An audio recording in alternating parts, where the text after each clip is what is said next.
Wonderful. Good evening, everyone. Thank you so much for joining us this evening. My name is Anjali Zutshi. I'm the Executive Director of the Friends of the Texas Historical Commission. Lois, it's good to see you joining us this evening.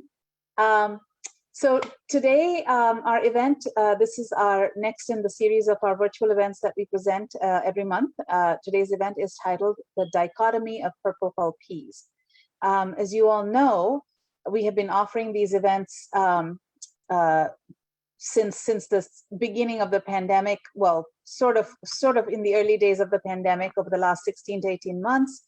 And through them, we have been able to stay in touch with all of you, with old friends, and have made many, many new friends as well, which we are very grateful for.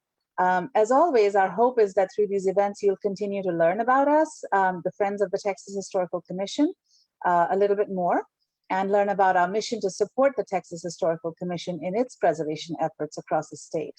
Many of you have chosen to support us through these events, for which we are very, very grateful, and we hope that you will continue to join us and enjoy the content that we share.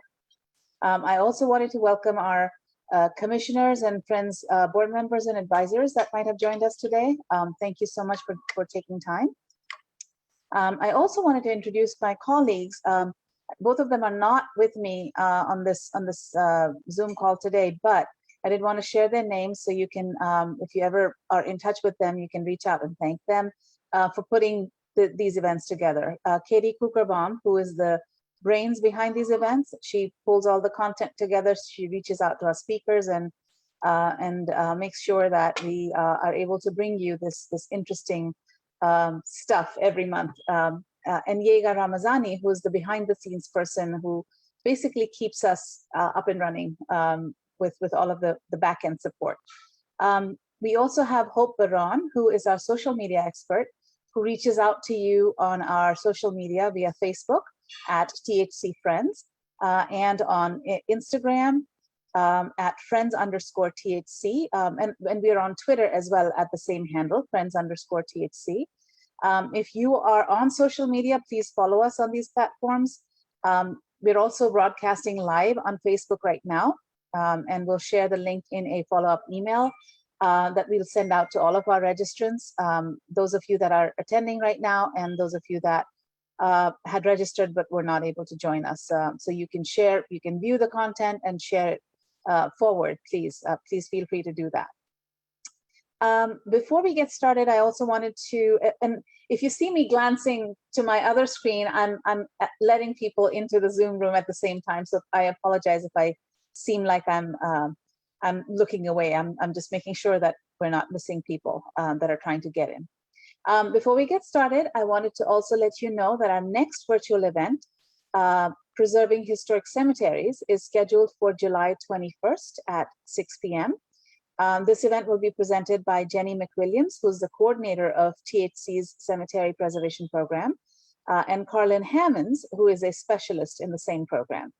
Registration for this event is also open at www.thcfriends.org.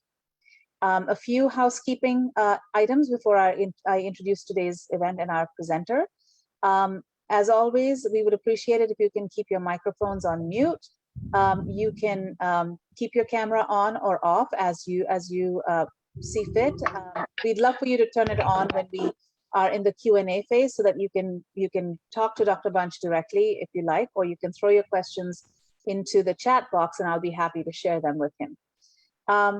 During the presentation, I would recommend that you switch your viewing option to speaker view so that you can get a better view of the presentation, and you can do that by hovering your mouse to the top right corner of your Zoom screen. You'll see viewing options.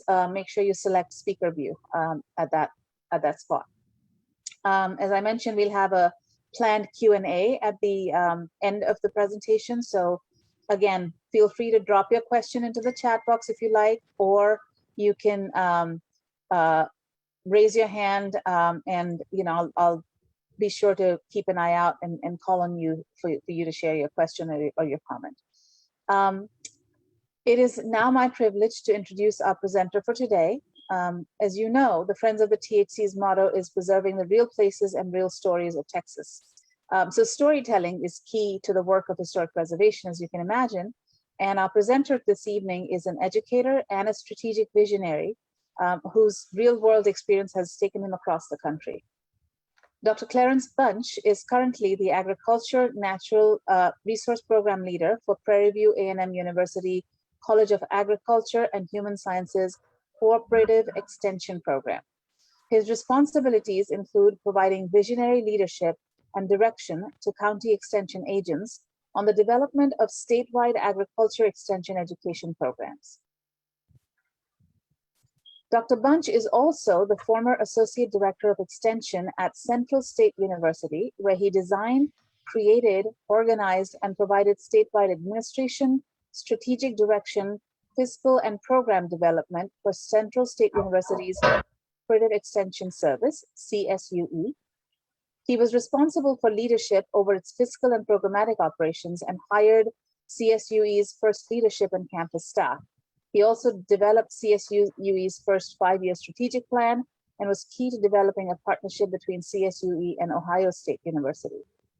In addition, Dr. Bunch is a former employee for the USDA, the Department of Agriculture's Natural Resources Conservation Service in 4 states, Iowa, Louisiana, Ohio, and Oklahoma. In this position, he has provided technical and programmatic leadership to develop and implement USDA programs and policies through many different positions, including as a member of the National Employee Development Cadre, a National Conservation Innovation Grant Reviewer and Coordinator, State Outreach Coordinator, State Cultural Resource Conservation Coordinator, State Wetland Reserve Program Monitoring Coordinator, and State Food Security Act Program Coordinator. Beyond his professional affiliations, Dr. Bunch is a committed community leader and has served on numerous community and civic organizations in various roles. He is a former executive board member of the NAACP, member of the board of the Sandusky Citizen Coalition, member of the Ohio NRCS Civil Rights Committee, and assistant high school football coach. He is also an ordained clergy and is a former senior pastor of the City of Zion and First Zion Baptist Church. Finally, Dr. Bunch is a leadership consultant and a published author with 3 books under his name. He holds an associate arts degree in agricultural industrial technology, a Bachelor of Science degree in agricultural economics, a master's degree in management, and a PhD in leadership and change. He was born and raised in Tallulah, Louisiana, and has been married to his beautiful wife, Tina, for over 29 years. They have 3 beautiful daughters, Tatiana, Ayana, and Gianna. I hope I'm pronouncing those names right, Dr. Bunch. So with that, again, please make sure that you are viewing in speaker view so that you can see the presentation well. Before I hand off, or before we start off, we're gonna start off with a brief video presentation, after which I'll hand off to Dr. Bunch for his presentation. I also wanted to make this note. Following this presentation, if you'd like to learn more about purple hull peas and perhaps eat some too, you can attend the one and only Texas Purple Hull Pea Festival this Saturday, June 25th, at the Addie and A.T. Odom Homestead in the beautiful East Texas community of Shankleville in Newton County. And I do see that Laretha Clay, who's a descendant of Addie and A.T. Odom, is on this call today. So if any of you have any questions about the Purple Hull Pea Festival at the end of this presentation, I'm sure she'll be more than happy to answer. So with that, and Dr. Bunch, with your permission, I'm going to start off with the video and then I'll hand off to you. All right, so here goes. We're going to share our screen and I am going to get the video going. And of course, this never works quite as you imagine it would. So if you will, bear with me. Let me make sure that I am sharing the sound. Yes, perfect.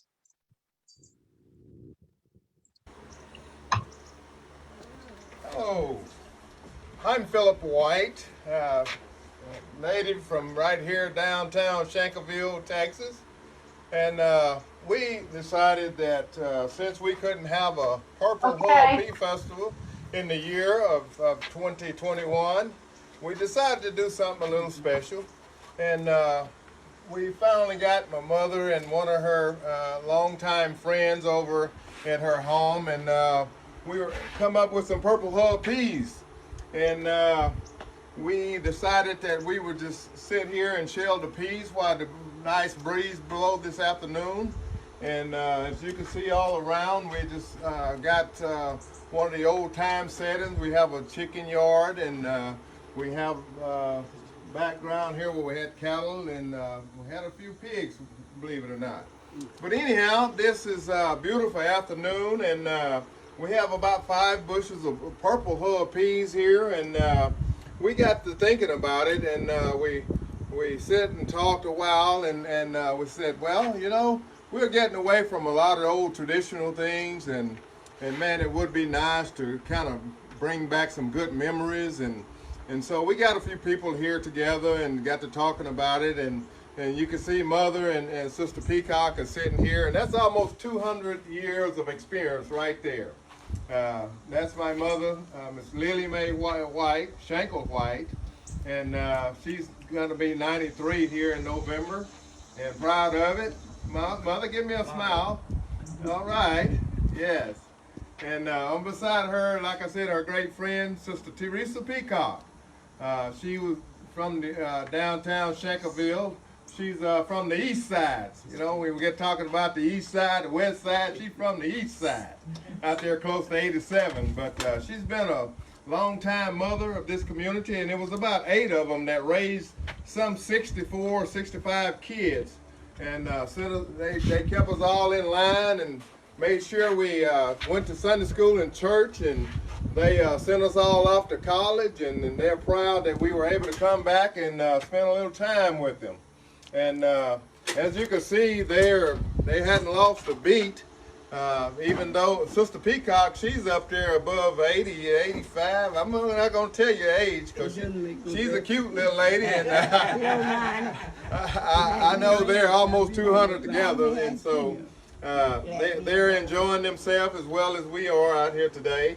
And in Southeast Texas, you know, we've gotten away, as I was started to say earlier, away from tradition a lot. And it used to be that if you said "I do," you followed a man up to the altar and said "I do."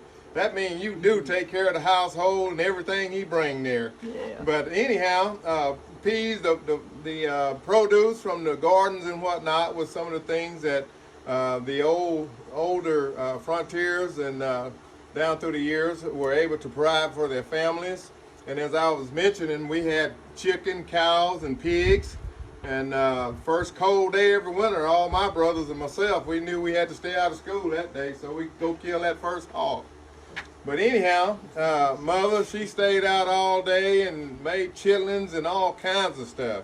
And we were lucky to be able to live that for ourselves. And we also down on the other end, Sister Teresa, they had little animals around, and they worked hard. The man, I believe both of them, my dad and her husband were both self-contractors and entrepreneurs, and man, those guys, they raised a lot of kids, and they did a great job. Very proud of them. And they instilled that in us, and we were able to continue on, and we are still proud that they invested time in us and help us understand what life is all about. But the wives, they would clean the clothes and get up and cook the men breakfast and send them off to work, and they'd go out and work in the field, come home and cook dinner for him when he come home for dinner, and they'd go back in the field in the afternoon after they cooked supper. They didn't miss a beat. That was a full-time job. And we're just so proud that when you get to talking about it, and that's one of the advantages of sitting down with women that have been there and done that, they able to let you know a real job a housewife has. And a lot of us men, as younger men, we took for granted a lot that a woman just stay at home while she watching the stories and whatnot. But she barely have time to watch the stories if she's doing all these things. And we are just so proud. My mother used to milk cows and just do all kinds of good things. But here in Southeast Texas, like I said, my dad and mother and them, they raised, the community worked together a lot of times. They raised sugar cane, they made ribbon cane syrup, they planted peanuts, sweet potatoes, Irish potatoes, just everything. And my dad used to go out and sell watermelons on the corners, and the young boys in the community, he taught them how to work. He would go and round them up. A lot of them today, they would come in, they get plumb tickled at themselves when they get to talking about how my dad told them, boy, bend over and pick that melon. Don't you bust that melon. And he used to really be a little rough with them, but they were all proud of it today. And that's what we need more of, is older guys trying to teach the young men how to work, how to be respectful, how to be good husbands, and how to be good citizens. And we appreciate the time, and we're going to continue with some close-up videos and coming up a little later. Thank you.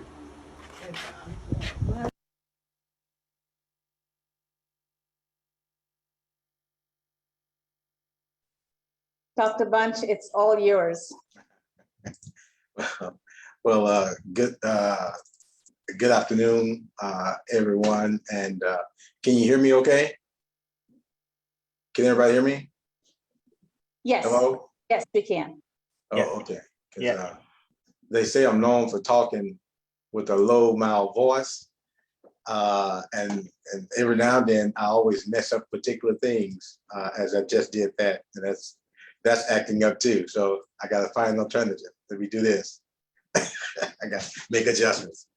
Good afternoon. I should say good evening to all of you. Of course, thank you for the invitation. You know, I was actually listening to, as you were talking earlier, Agila, in regards to this weekend festival. And I'm like thinking, I'm going to miss out because I won't be there this weekend.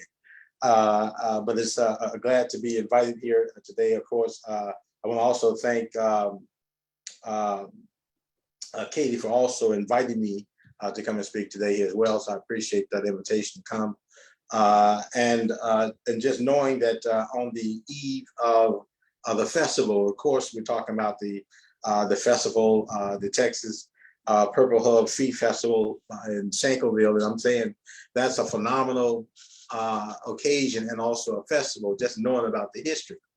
And so knowing about the history and thinking about that, I was saying to myself, wow, you're talking about longevity. And then just listening to the excerpt we just had in regards to what we just listened to here, to just see the live experience of individuals that are existing now and still doing the same thing. That's a testament of itself. So again, I'm glad to have been invited to speak to you all in this particular expectation. I hope I have something different to say, but it seems like everything I was going to say, you all already know. It's like, so let me start off with a couple of other things that I can, if you don't mind. Of course, I'm Clarence Bunch. I'm the Ag and Natural Resources Program Leader for Prairie within their Cooperative Extension Program. For many of you who do not aware of that. Also, too, just to always try to make sure I share the aspect that that we are a land grant institution, the second land grant institution that is the same as Texas AgriLife, which is a land grant institution as well. I always try to make sure I try to encourage that. But today, of course, this evening, I'm supposed to talk a little bit about what we entitled the dichotomy of purple hull peas, and it is just another word for saying contrast. And since my slide is not working, if I can try it again, it works better for me. Good. All right. There we go. That's good. The dichotomy of purple hull peas. Really just looking at the division and contrast between the southern and northern cuisine, which is how you look at the purple hull peas when it's well done and cooked right, it's good. And but I call it a nice cuisine. But in regards to the dichotomy, we're talking about from the standpoint of the northern hemisphere into the southern hemisphere as well. So just to share just a little bit, of course, as you shared my bio, that of course I was in Ohio. I'm actually new here in Texas. I've only been here when July the 17th kick in, 15th kick in, it would be 3 years. Of course, a year and a half has been inside the home because of COVID, and then the other half of the year, a year and a half, has been out working. But I was up north, and of course up north there of Ohio, as well as there in Iowa, in the Midwest area. Of course, you can imagine that having that type of temperature does not facilitate this type of vegetable growth. Let me say it that way. And so, and then on top of the aspect of things of soils and some climates and so forth and so on. So to me, that itself creates a dichotomy. At the same time, the dichotomy that it relates to the contrast between Northerners and Southerners. I was communicating with my colleagues who is actually born and raised from Michigan. And of course, and I said to them, do you know what purple hull peas are? And they said no. I did just to test the theoretical element, the fact that I know that this is more of an unknown element in reference to the southern aspect of the experience. But purple hull peas are really, in most cases, is linked to an African American culture, and it is growing up in Louisiana, purple hull pea was just a part of the family. I better say. But I'll get to that a little bit later on.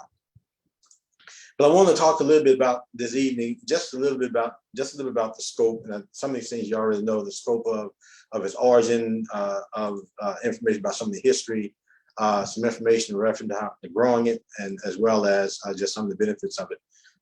And so hopefully that opens up for opportunity for questions in that regard. As I indicated, that of course the pre-curse tape was a good one to start off with. But the origin, many of you already know this. Of course, you know about the purple hull seed. You know in reference to the scientific name, the Vigna sinensis. You know that it is a member of the southern pea family, and of course, the pea family being that of black-eyed peas and that of creams. That of crowder, as well as that of the pink-eyed pea as well. So you are all familiar with that aspect. I'm sorry, my phone was not put on mute. Excuse me. Black-eyed peas, and so I actually, I have a picture there references some of the peas being grown upon our farm here as well. But the origin, it started back in that era and time period. And so many of you know this as well, of course, the black-eyed peas, of course, the purple hull peas, of course, was brought to the United States actually as a result of slave trade. And specifically, many of you probably know this as well, of course, the purple hull peas is actually specifically from Niger in Africa. And of course, you'll probably find that in some instances they talk about that also you find some from cowpeas from India. And I think the distinction between some of the two is that that in the India, they also use it as a part of some of the what we'll call amendment in reference to soils, because it tend to do a little bit better in that type of, from that particular region, that particular species, for the most part. Um, just some things in reference to historical that just to share. Of course, you know that from the standpoint of that it came in regards to with the slave trade, but you know, as it evolved, as many things evolve, it evolved as it comes from one place to the next. We know that that it came from Africa to Jamaica around the 1675 era time period. And then, of course, we know that it continued to matriculate from West India to Florida around the 1700s. And then we realized that it continued to from North Carolina in the 1714s, and as well as into Virginia around 1775. So of course, the evolution of purple hull peas here in the United States has just constantly trickled into the country. But however, we began to learn and understand that significantly that as these things have occurred, we found out that the purple hull peas itself is not necessarily as adaptive to the other different kind of climates for its own self-preservation. And I can't say to you that there's been research that has been done to identify some of the climate elements that may have impact upon it. I would say this though, the way the climate issues are now, perhaps maybe we can probably grow purple hull peas everywhere at the current time because of how bad the climate change has been such impacting in regards to what we're engaging into now.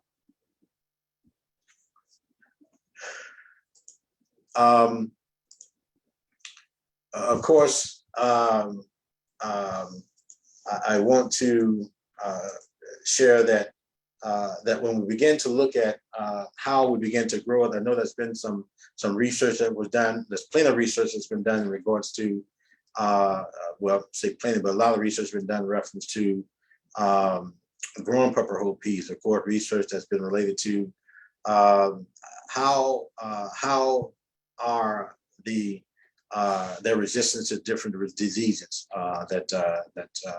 that emerge here, especially within the state of Texas. I know that College Station in Texas A&M, they've done some good research to look at some of that that they've done in reference to the purple hull peas as well. But they've also been looking into, as one of my colleagues was sharing with me about some of the root rot problem because of the issue that they face, because there's also farmers and farming.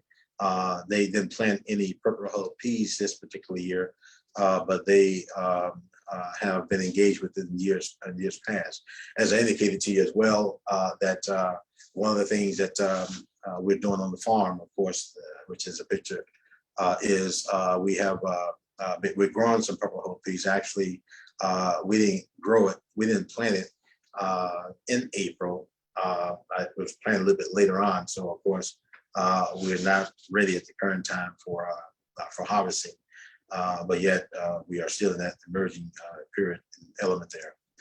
Then we talked about that some of the research that really has engaged into dealing with some of the nematode resistance that needs to be because of some of those things that some of this vegetable crop also has to face and engage into, especially when we're looking at it from the first market of home gardening, because a lot of your home gardeners actually grow a lot of the purple hull peas.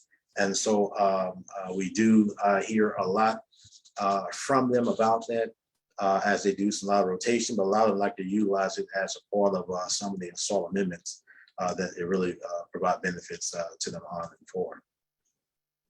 But growing, I want to just have a little basic element about some of the growing.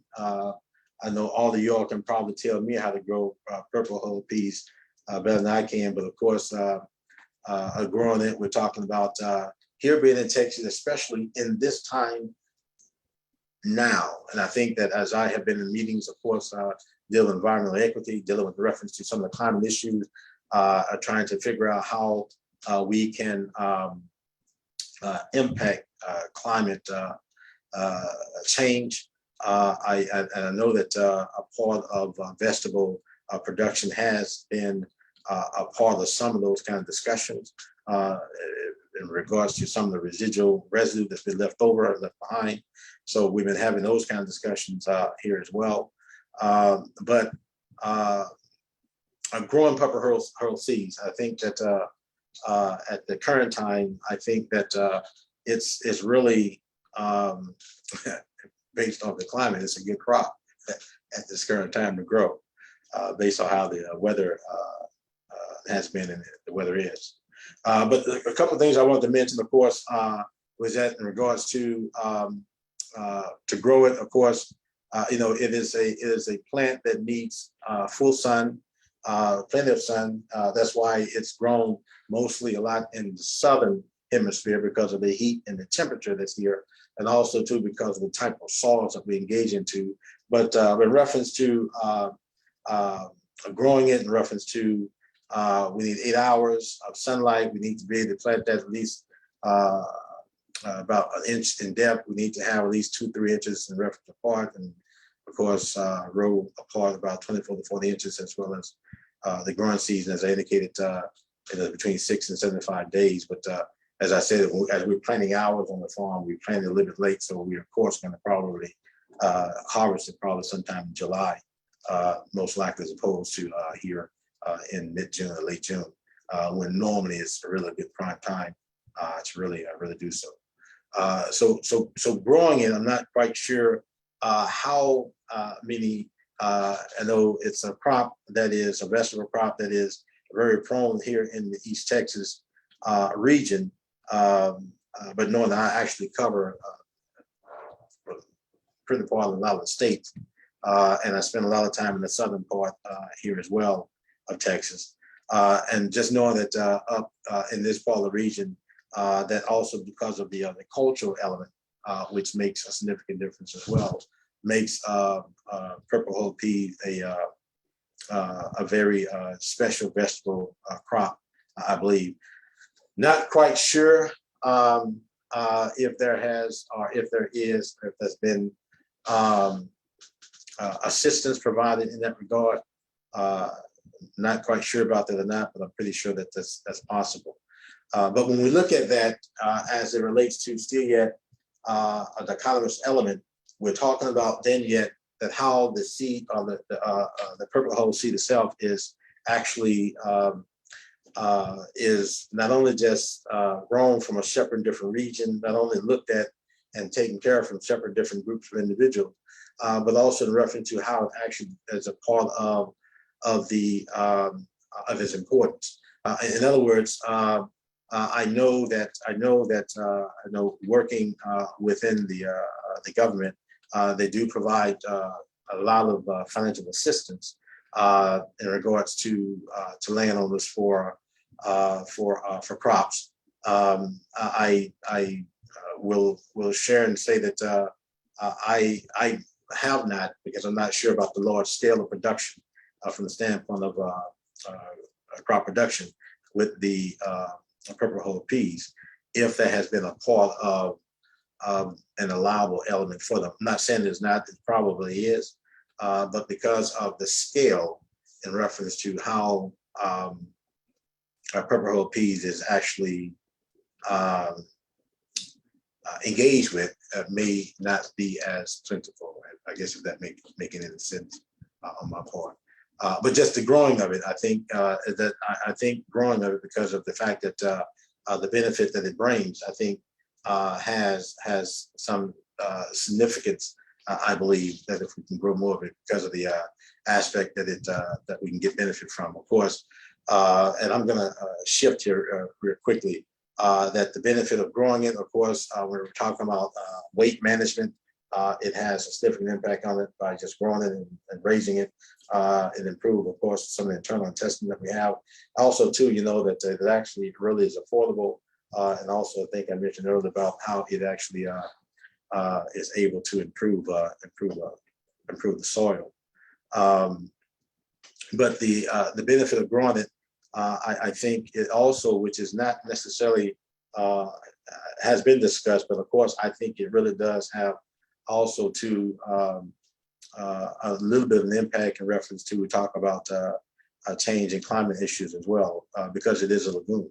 So I do think that even though there's been no research done on it, I'm pretty sure that when I talk to Dr. Ferris and say, Dr. Ferris, why don't you do some research to see if this crop here has an impact upon the climate? I'm pretty sure he'll be more than enthused to try to do so. But more so, are there any additional research that's necessary and important that can be shared in reference to the Eastern Texas growers as relates to purple hull peas? I think could be also beneficial as well to share. Let me share this with you because I know when I was talking to Katie in the beginning, and I know what I had shared with Angela about the video. One of the things I guess I got to share, and that is that of course purple hull peas, of course, being in the northern, dealing with corn, dealing with beans, dealing with wheat, rye, and all those other row crops from a northern hemisphere perspective. Knowing that being born and raised in Tula, Louisiana, and I was resonated so profoundly, of course, with the video story because of how I was introduced to purple hull peas. As a young man growing up in a family of 9 of us, 5 boys and 4 girls, purple hull peas was a part of the cuisine that I didn't realize that it was not necessarily a cuisine outside of my cultural climate or cultural group. I did not realize that. But as a young man growing up in the 90s, I know that as my mother, of course, the same story, the same similar story. Call all of us boys and those girls and bring out the buckets full of purple hull peas, set us down, have us to crack them open, peel them. I mean, it took afternoons, but she also shared stories during the same time. And the stories that she shared was part of the elements of the struggle that we had to deal with. It was a dichotomy of it. So that's why I want to make sure I tell you the dichotomy of purple hull peas, because the gist of it was that how it actually provided such a tool and instrument for family bonding, for family mending. And so the peas was as we actually plucked them, because we would sometimes go and actually pick them as well, and then come back and actually pluck them, and so shed them. And so I just remember, and so significantly of doing that so many times at the beginning of spring, that Mom would have these peas out. We have flies, we swatting off. We're all up under the carporch.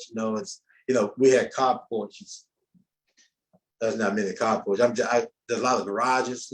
Garage up and down. We're a carporch that we're small country town, and so we would pluck those peas and we would actually prepare them to eat. Now, I didn't realize this is significant. I didn't realize I never went to the doctor until I was 19. I didn't went to the doctor. I was 19 years of age, and I only went to him then because I had I think I broke my leg. I broke my ankle. That's the only reason why I went. Other than that, never went to the doctor because I never got ill. We got shots. You go get you a shot to go to school, but definitely going to the doctor because I was ill. There's something wrong with me. That didn't happen.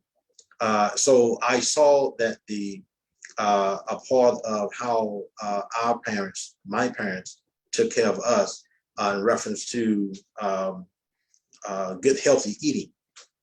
and a part of this, the Purple Hope P was a part of how she was. We had black eyed peas too now, don't get me wrong. Black eyed peas, Purple Hope peas, pinto beans.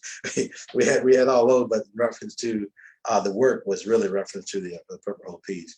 But the health was such a significant, and I think that not realizing from a research standpoint that how beneficial and how healthy Purple Hope peas was.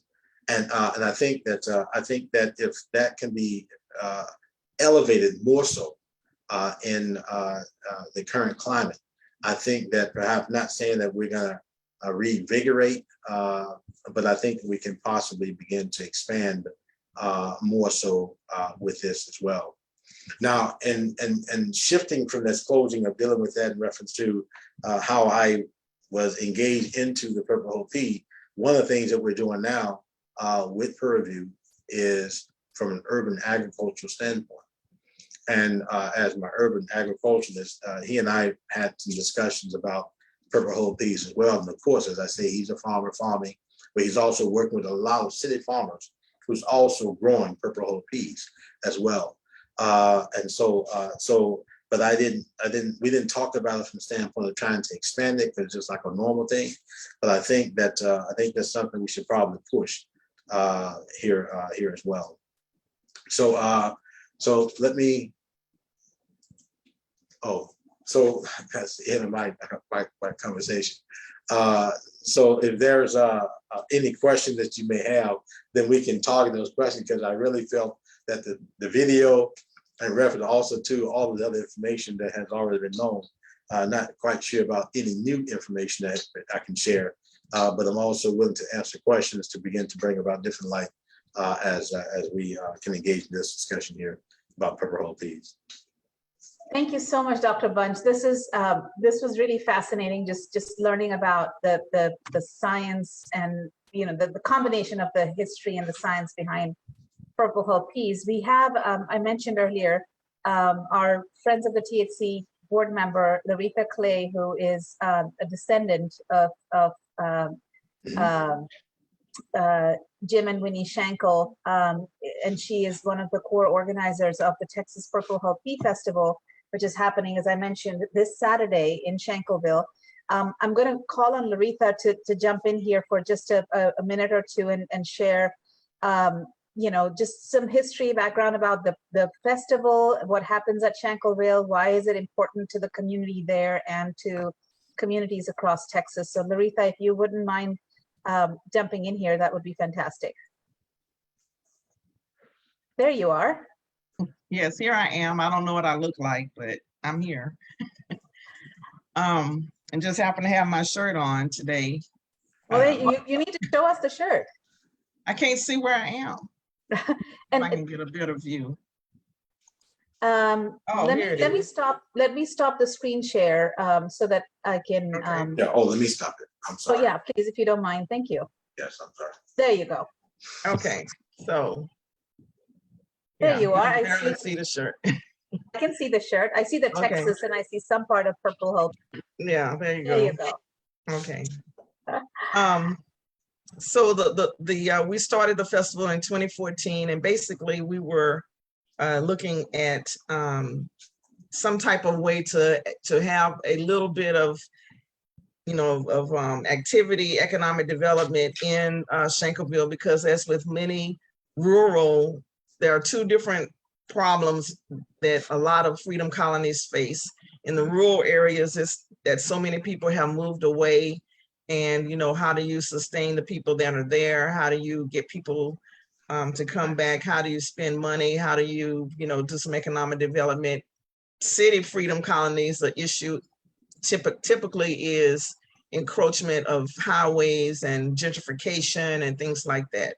So since Shankleville is a rural a freedom colony, then we're dealing with all the so many people are from there, but how do you get them to come back? What are the things? So Purple Hope Pea Festival was one of our ways of getting people to come back and getting a little bit of economic development there. And so what else did you want me to say? So could you share a little bit about Shankleville, the community itself? You mentioned freedom colonies and for people who were with us last week when we talked about freedom colonies, they know what you're referring to. But if you could just sort of maybe give a little background about freedom colonies, and I think that I've attended the Purple Health Pea Festival once, and to me, what was really striking was the fact that, you know, on the one hand, you have been working with a large group of descendants, but also community members on preserving the Shankleville community and the historic sort of resources there, and having this Purple Health Pea Festival at the same location kind of brings history and heritage together in a very special way, and you're preserving that. So if you can speak to that just a little bit, that would be fantastic. Okay, so Freedom Colonies 101 is Freedom Colonies were founded by newly emancipated Texans. Normally the time period is around 1865 to early 20th century, so let's say 1910 or something like that. And so there's an organization founded by Andrea Roberts, who right now is at Texas A&M, but is soon to be at University of Virginia, and it's called the Texas Freedom Colonies Project. And they basically do a mapping and an atlas of freedom colonies and try to, you know, have a lot of information out there about them. And so so Texas Freedom, and they have found about 500, well, actually more than 500 freedom colonies across the state. And many of them are concentrated in East Texas, where Shankleville is. And so Shankleville 101, Shankleville was founded by Jim and Winnie Shankle. They were slaves in Mississippi, and Winnie was sold to a Texan, and they got back together. And I'll entice everyone to go to Shankleville and read the marker to find out how that happened. So, and it's a fascinating and beautiful story. Yes. Sure. And so what Anjali is talking about, so at the festival, we have, like, you know, typical festival things. You know, we have the food and vendors selling things, and everything from, you know, fish to honey to jewelry to whatever. But we also have little cultural exhibits or tours. So this weekend we're going to have a walking tour of the cemeteries, and one of the students who actually works with Dr. Roberts at Texas A&M she's developing an app to help document cemeteries and issues with cemeteries and things like that for upkeep of cemeteries. So she'll be there, as well as a descendant of Jim and Winnie Shankle, who will be there, you know, discussing, you know, the day-to-day upkeep of the cemeteries and, you know, interesting tidbits about them and things like that. So for instance, one guy called yesterday that's coming from Dallas, and I asked him how did he even hear about it, and he said, well, you know, I'm a fan of Finding Your Roots, and I saw the Michael Strahan episode, and they were talking about Shankleville. For those of you who may not have missed it, Michael Strahan is a descendant of Jim and Winnie Shankle as well. And so so, you know, so they had done a little research, and so now they want to visit, and Shankleville is the Purple Health Pea Festival is a good time to do that. The second walking tour that we'll have will be of the AT and Addie Odom Homestead, which is being restored to its 1945 look. And last weekend we had a big ceremony where we celebrate the milestones, meaning it's not totally done, but it's about 90% there. And that tour includes a walk to the spring. And again, you have to read the marker to know what the spring is. So I'm not going to give everything away, but it includes a walk to the spring and the eating and drinking some water from the spring. This year, we also are having some bands that we normally have. We normally have a Zydeco band. So this year's CJ Chenier, and then another band will be a guy from Beaumont who seems to have a pretty big following. So we're expecting a lot of Beaumonters to be there, named Derwin Daniels. And so, that's it. We're looking forward to it. And if you don't get a chance to go to the Purple Hull Pea Festival, but you are in the Houston area, I got there was an article in the Houston Chronicle. A woman who is married to a Schenkel descendant has put together a dance, and it's going to be premiered at Houston. Is it called Discovery Green in Houston on Sunday? And let me see if I can find the information. Someone sent it to me last week, and so I thought, yeah, Discovery Green, the Fairy Tale Project will be Sunday, June 26th from 5 to 7. It's a historically inspired tale of a young African-American family reconnecting to their East Texas roots with peculiar encounters with the past. The family cherishes the things that matter the most. It's inspired by the historical accounts of Jimmy Winnie Schenkel and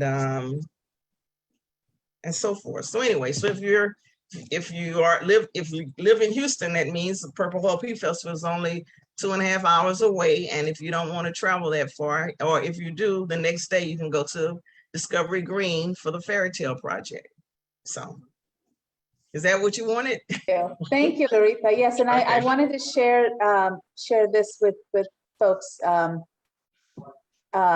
which is the poster for the Purple Hull Pea Festival, June 25th.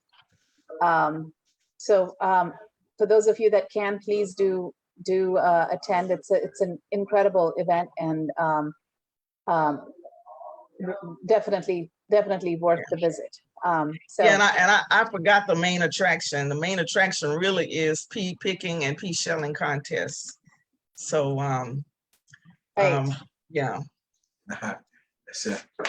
Nah, if I should get in that competition. Yeah, right.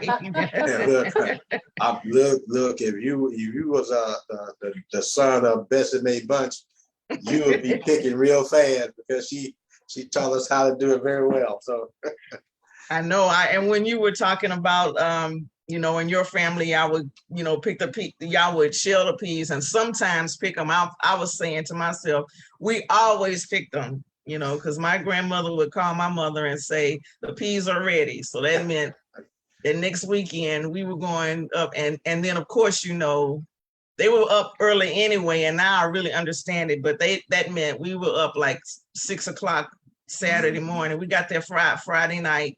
We'll be up 6, 7 o'clock, pick the peas before the sun got too hot, and then spend the rest of the weekend shelling them. Yeah. But you do all sit there together and you talk and you laugh and you watch TV, play games, yeah. So it was a family affair. Yes.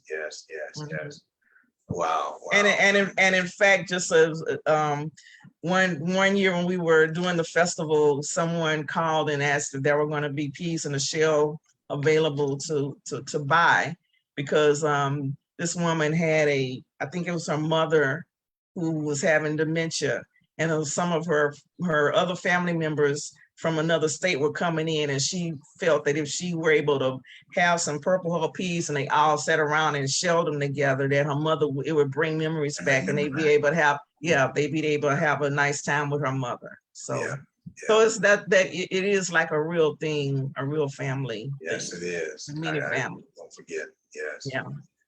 Shelling those peas and hoeing those fields. I won't forget none of that. See, we didn't have to hoe. I have to tell you, we had. You know what I'm talking about. But you know what I'm talking about, though, right? Yeah, I know what you're talking about. Yeah. When I was in the 6th grade until I turned 17, every summer, you better believe it. That was my job. I didn't get no regular job. Thank you so much, Dr. Bunch and Laretha, for sharing all that. It truly is, and as you can tell, I'm not a native Texan.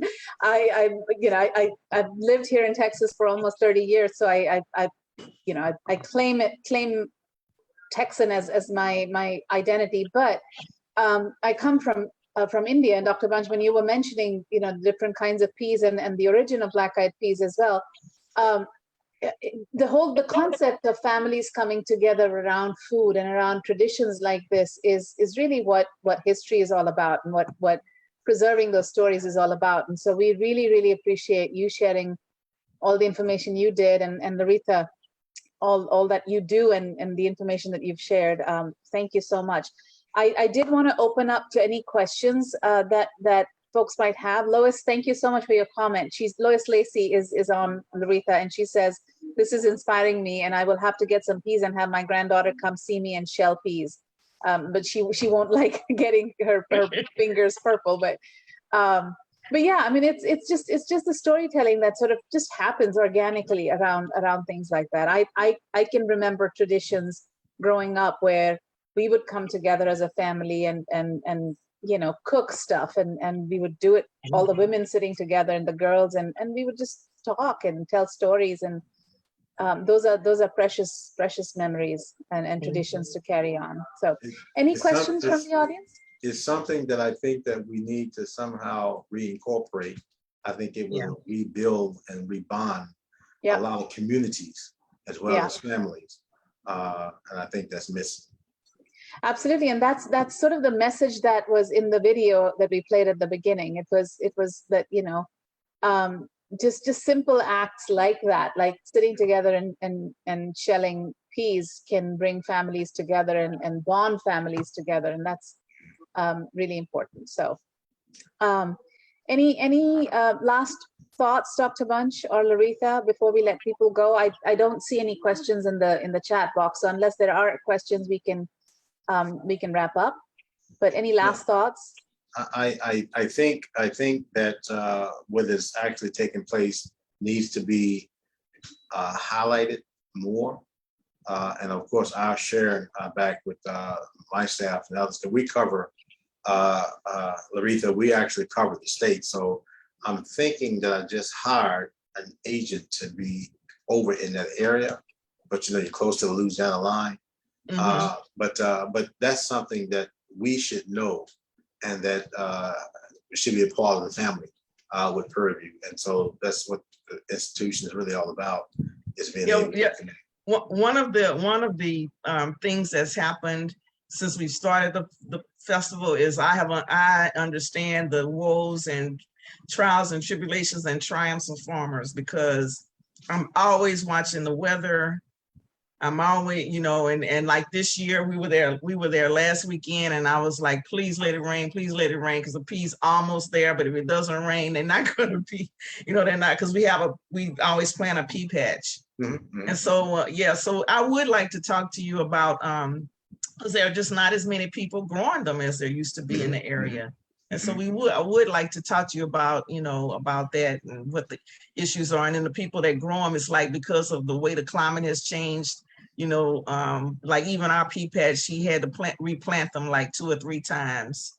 And so some are pretty mature and some are not. And so those are some of the issues that we're having. Yeah, I know timing makes a difference. But and it makes this climate issue that we're engaging into right now. But purple hull pea really, it's very sustainable. Yeah. In this very bad hot weather. I mean, it just okay. It's like a die hard. You follow me? And so I think it'd be wonderful to be able to. I'm interested in trying to connect as well to figure out maybe some research, maybe also with some of our researchers to look at that, because like I said, we're growing it on the campus right now. And I think that I know that one of the researchers was saying he was trying to experiment between water and non-water. So you're trying to see how the climate issue was impacting, not providing and just letting the natural occur. And the peas are doing very well. So next year, y'all, the Prairie View peas need to come and be sold at the Purple Hull Pea Festival. That's a good idea. No, I'm serious. That's a good idea. I think that it's the connection. Yeah. And I think that they are not aware.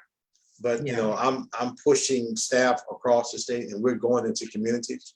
And so we're going to be in your community as well. So I need Laritha. I need to make sure Angela, I need for you to send me some contact information because me and my without Rosina, I sometimes get lost. I will get you. I will get you all the But I need, if you can contact get me some information. contact, that's gonna be great. I only wish that I was able to come to this weekend because my wife is like she is. If I tell her about this, she gonna get mad because we can't come because that excites her. She's excited about this kind of cultural element phenomenon. So Yeah. I'm gonna share with her and just get my slap. And then I practice turning the other cheek. Since she's my wife. Well, I will know when the next one is when I talk to you, because Yes, you can put please. it on your calendar. Please, And then please. I see on the chat, any secret to cooking the peas? Yes. And you just you cook them with, like you would cook any beans. Some people use ham hocks, some use bacon. Nowadays people use smoked turkey necks, and you just in Beaumont, I'm from Beaumont originally, and that's where I am right now. In fact, in Beaumont, we always like to throw a little okra in stuff. So so we put okra in ours. And then is there a schedule itinerary for Saturday's events? Yes. And the festival starts at 9. First singing, which will be like a small local gospel group, will be at 10:15, I think. The tours start at 10 and repeat at 3. So, and the first band is at 1:30 and the last band is at 4, I think. And we're done at the end of we're done by 6. Yeah, so yeah, and another question that's come up, yes, we do have a church that's adjacent that the air conditioning is on, so if you need to cool off, we do have fans, and we are under a tent, but it is East Texas in June during climate change, so that means it's really hot. So there's nothing you can do about it. It looks pretty on pictures, but you are sweating. So. I was going to mention the church, not just for the air conditioning, but also the fact that it's just a beautiful building that has been taken care of and restored. So I think, yeah, I would definitely recommend people visit the church as well. And April Fraser says PV, so she's doing a cheer for Prairie View. Lois is asking, do you add a little sugar at the end to the peas? Yeah, I have my aunt who taught me to cook most things, says anything that has salt in it, you add a little sugar. Anything that you cook with sugar, you add a little salt. So yep. Yes. Making me hungry. Well, with that, unless there are any other questions, I am going to let you all go. Thank you so much for taking time in the evening, taking time out of your evening to spend with us. Dr. Bunch, thank you really, truly for sharing your time. And Laretha, thank you for sharing all the information you did. Lots of thank yous coming to you in the chat. Again, I want to remind you all, 2 things. This Saturday, Purple Heart Pea Festival in Shankleville. And then July 21st is our next virtual event. Please do join us for that. And you can register for that event at our website, www.thcfriends.org. With that, thank you all very much. Have a wonderful evening, and we will see you again soon. Thank you. Take care. Bye-bye.